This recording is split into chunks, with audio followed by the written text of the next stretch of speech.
Miracle on 34th Street, a storybook edition of the Christmas classic by Valentine Davies.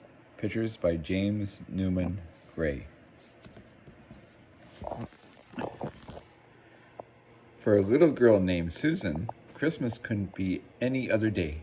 She doesn't believe in Santa Claus or miracles or of any kind. Then she meets Kris Kringle. Can he change her heart?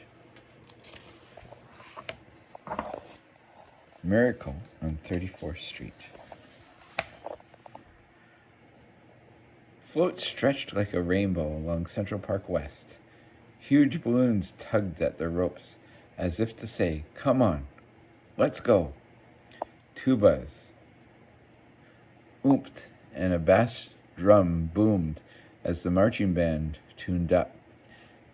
The Macy's Thanksgiving Day Parade was about to start. "Look, Mother," Susan exclaimed. She pointed to Santa's sleigh at the end of the line. Santa was snoring. "Oh, no," said Mother. "The parade will start any minute, and Santa is the most important part. He's the grand finale."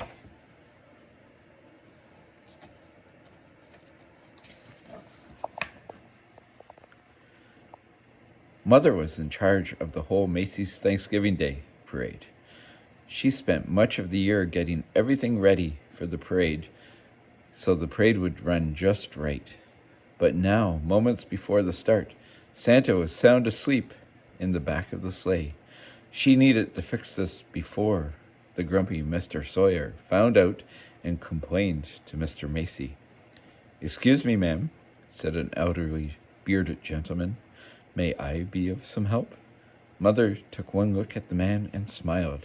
He was small and round, with a bushy white beard, rosy cheeks, and eyes that twinkled with merriment. He was perfect. Quick as a wink, she helped him into a Santa costume and onto the float. "What a wonderful Santa he is," Mother marveled. "The best we've ever had. I'm going to invite him to dinner tonight to say thank you." That night, Mother and Susan and their kind neighbor Fred and the old gentleman gathered around the table for Thanksgiving dinner. Soon Susan couldn't help but ask, "Who are you, and how did you know to help my mother just at the right time?" "Why, I'm Kris Kringle, my dear," the old gentleman said with a wink. "I knew to help because I am, indeed, Santa Claus." Susan crossed her arms. "I don't believe you. My mother says there's no such thing as Santa Claus, or any of the other silly things children are told to make believe."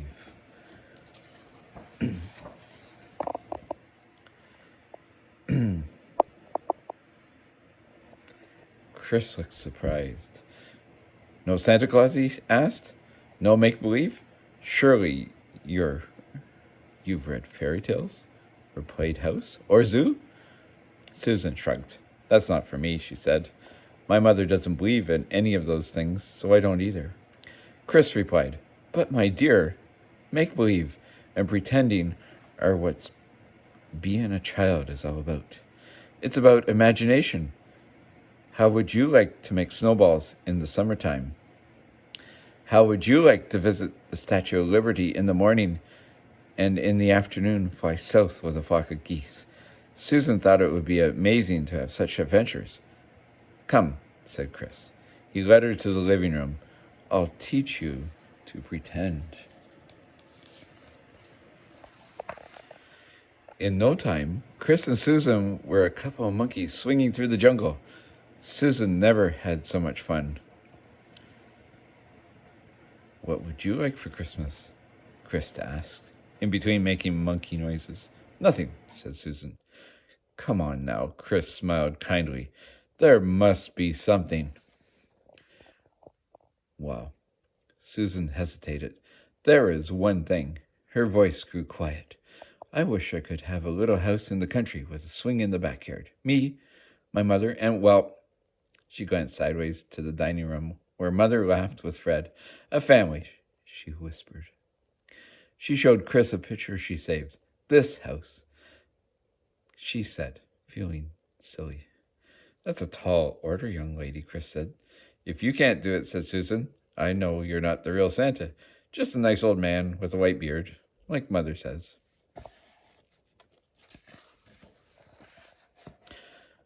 I'll do my best, Chris promised.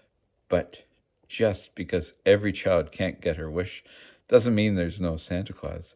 Sometimes children wish for things that aren't right for them. Just as I'll try, I want you to believe that Santa is real. Susan smiled. Just then, Mother and Fred joined them. You did such a good job today, said Mother to Chris. Mr. Macy would be thrilled if you stay on to work as Santa until Christmas.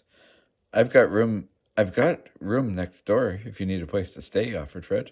I'd love to have the real Santa Claus stay with me, he said as he winked at Susan. Don't make silly statements like that to her, Fred, whispered Mother. Have some faith, Fred replied. You've just got too much common sense. Faith is believing in things when common sense tells you not to. Chris beamed. Looks like it's all settled then. I thank you for your kindness.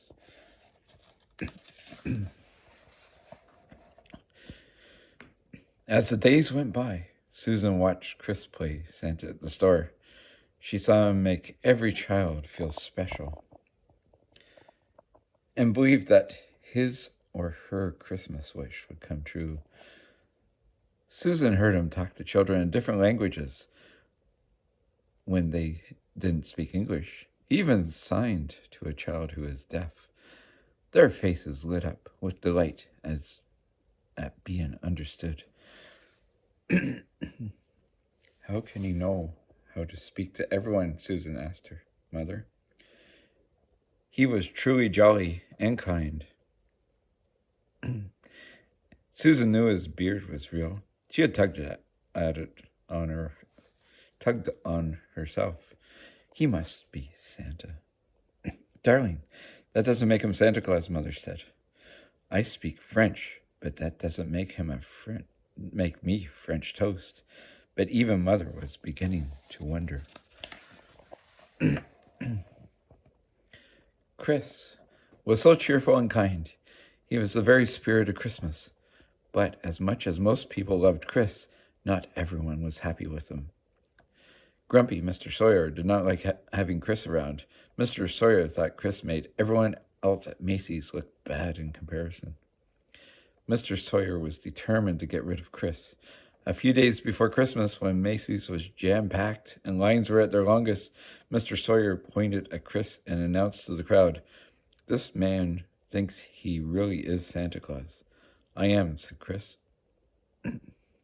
"See?" Mr. Sawyer sneered. Mother saw that the people were worried. They were murmuring that anyone who believed himself to be Santa Claus must not be thinking clearly and probably shouldn't be working. "Perhaps it's best if you go," Mother said very sadly.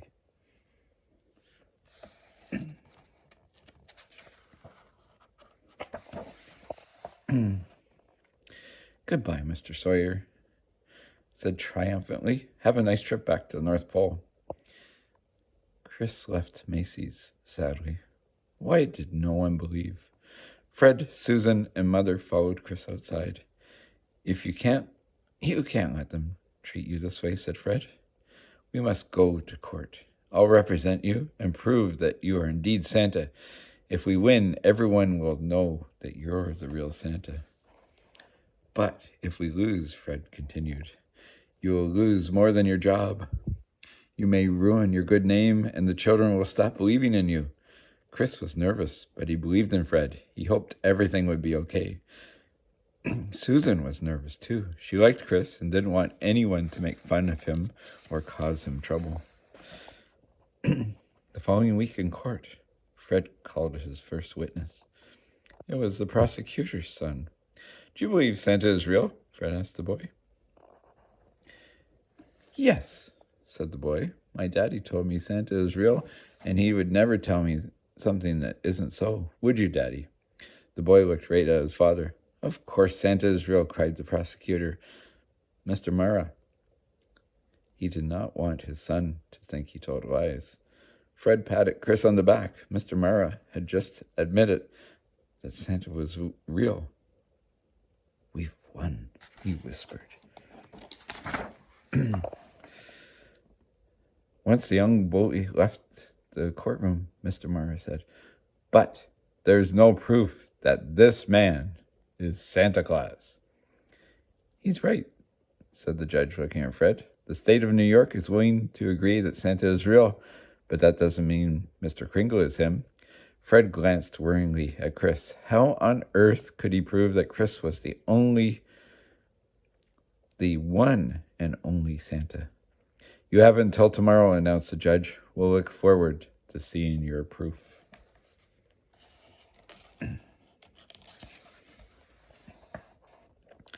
The next morning, everyone arrived at the court. Mother and Susan were sitting in the courtroom to show support for Fred and Chris and hoping for a miracle that would help them both.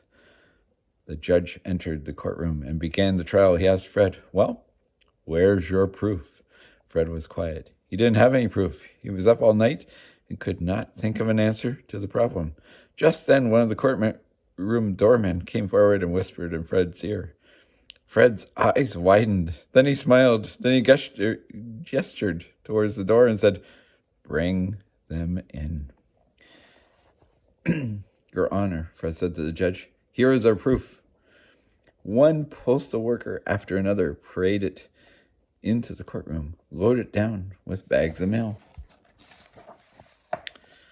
They emptied each bag on the judge's desk until it was covered in letters. Every single one was addressed to Santa. The postman had read about the case in the papers and realized it was much faster to reach Santa in New York than to send the letters to the North Pole. "The United States Post Office is an official government agency," said Fred. "It's against the law for them to deliver mail to the wrong person. If they say Chris is Santa, he is." In the face of such overwhelming love and support, no further proof was needed. "Case closed," said the judge. "Merry Christmas to everyone."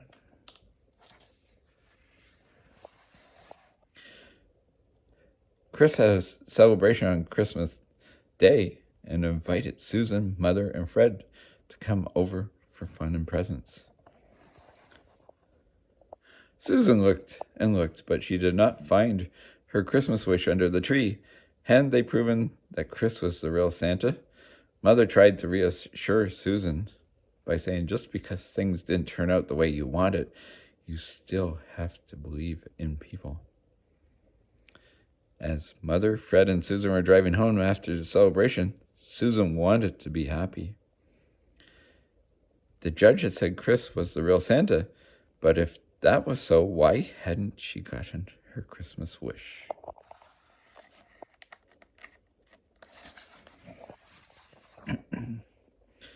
Susan wanted to trust what Mother had said. She began to whisper, "I believe," over and over. Just then she saw the house of her dreams, the exact one she had shown Chris. "Stop," she cried. "Stop the car." The moment the car pulled to a stop, Susan raced into the house with Mother and Fred on her heels. Her bedroom was just as she imagined, and the backyard, and the tree, and the swing. Susan turned and saw Mother with Fred's arm around her. Every part of her wish was coming true. "He really is Santa," she said, her eyes shining. "He really is."